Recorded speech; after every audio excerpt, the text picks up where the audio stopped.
સુપ્રભાતમ, વંદે માતરમ.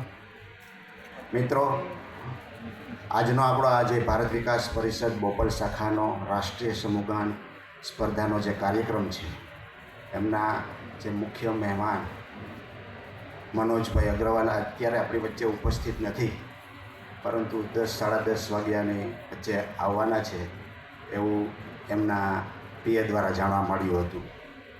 એ ઉપરાંત આપણે આપણા જે મહેમાન છે ઉત્સવભાઈ પરમાર, કે જેઓ દૂરદર્શન કેન્દ્ર અમદાવાદની અંદર ડેપ્યુટી ડાયરેક્ટર છે.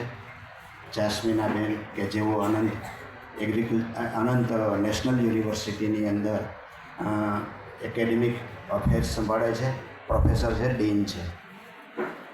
એ ઉપરાંત પ્રકાશભાઈ કસવાલા, આપણી શાખાના મહિલા સંયોજિકા કૃષ્ણાબેન, સહમંત્રી દેવાંગભાઈ, આજના કાર્યક્રમના સંયોજક શ્રી બ્રિજેશભાઈ વ્યાસ, અને સંઘમાંથી પધારેલા વિવિધ મહેમાનો, અન્ય શાખામાંથી પધારેલા મહેમાનો, આપણી શાખાના કારોબારીના સભ્યો, અલગ અલગ સ્કૂલોમાંથી પધારેલા બાળકો, સંગીત શિક્ષકો, તેમના વાલીઓ, સર્વેનું હું અહીંયા હાર્દિક સ્વાગત કરું છું, વંદન કરું છું.